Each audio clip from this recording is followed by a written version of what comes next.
My name is Vida Guerra. I'm a model, actress, and IFBB pro and Reiki healer.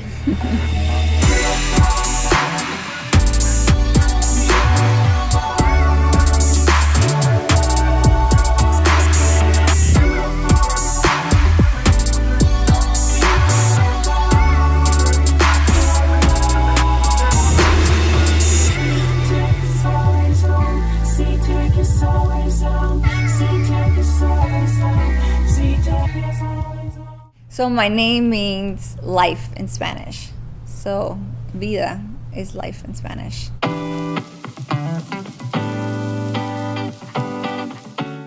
I try to give life to people. I don't know, it's really strange. So whoever I meet or come across, I always try to have a positive, happy, loving energy towards them. So in turn, it's kind of giving them life.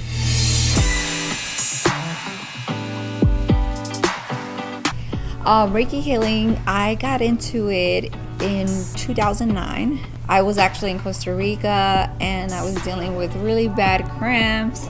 And my friend, she had just became a Reiki healer, but she lives in New Jersey.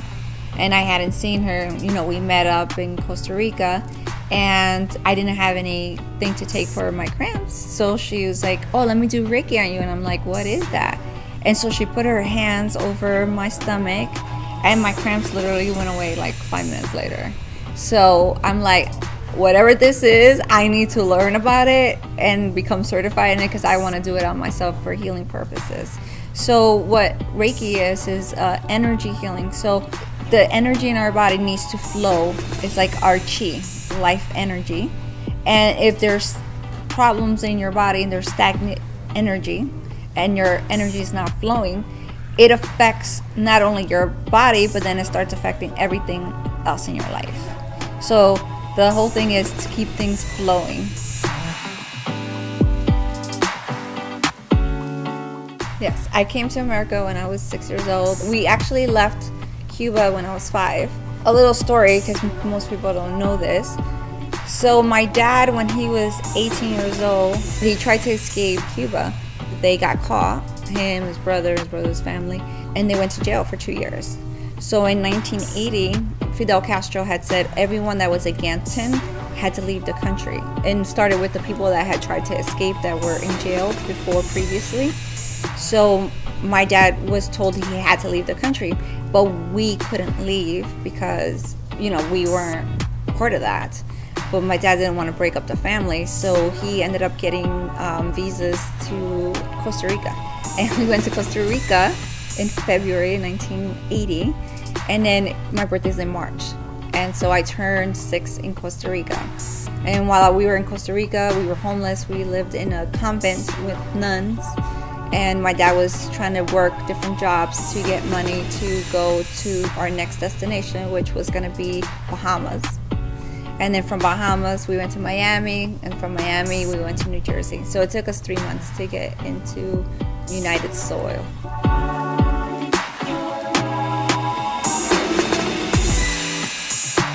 So I was in acting class back in 1999 in New York City, and we had to tell a story. And I ended up choosing the story of how I came to this country. And to this moment, I knew what had happened, but there was nothing attached to it or anything.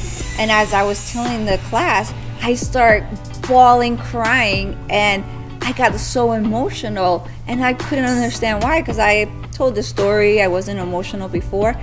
Turns out that I had seen a few days before the little outfit that I wore the whole time that we were escaping, the 3 months. So it triggered something emotionally deep down in me.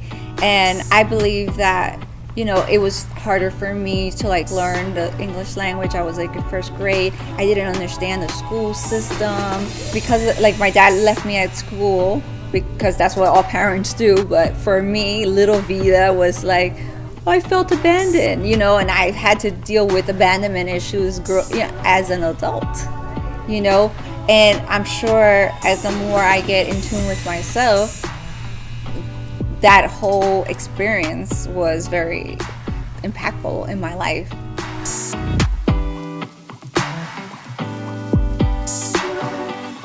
The main thing is discipline. because if you don't have discipline and consistency, you're not going to get anything. You have to be very disciplined in the bodybuilding world, because you have to be conscious of the food you put in your body, the workouts that you do, the state of mind that you're in, because you could go on stage and visually you're perfect, but if your mind is like you don't think you are, then you're not going to win. Because that's happened to me. That happened to me in one of my competitions. I was thinking, oh my God, I ate this, I did this, and I didn't win, even though I looked good to win. So it was all mental. So it's taught me the power of thought, which I already knew, but really it's really shown me, and it's created discipline in me. And sometimes I'm very consistent, but sometimes I stop, but then I know how to get right back on. It's like riding a bike, you fall off, you get back on. So that's what it's created. It's created discipline in my life. And I've always been very conscious of my body. I've always wanted to move it. I was in karate, I was in ballet, and I was working out from like when I was young.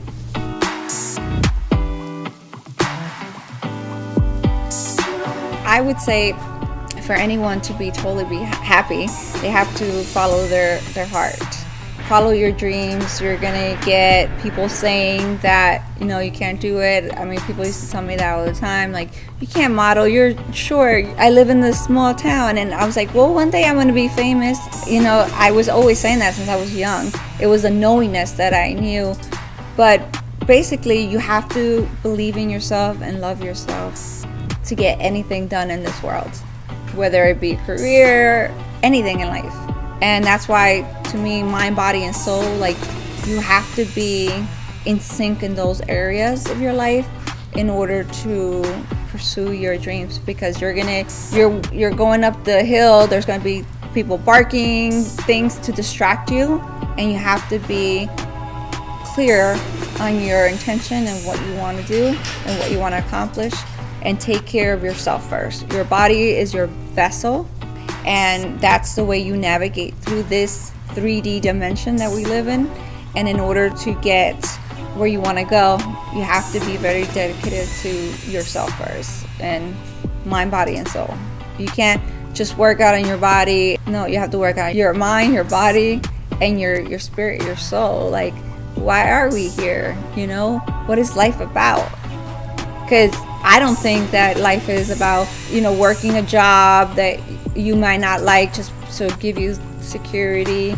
When I was in my 20s, I was a computer technician, I was a loan officer. I did all these jobs and I did them well, and I made money, but it was not what I wanted to do. Because when I was young, I was like, I'm gonna be a model, and all this and that. And I was actually lucky to do a photo shoot, and that photo shoot took me to the next step. And every small accomplishment will get you to the next place where you want to go. It's about the journey, it's not the destination. And you have to, like, okay, what am I supposed to learn from this situation, whether it's good or bad? There's something for me to learn. And as you keep growing and evolving as a human being, then you keep going where you want to go. I mean, that's just what I think. Coming from a 43-year-old that's lived some life, I mean, yeah, anything is possible. You just gotta believe. You gotta believe in yourself.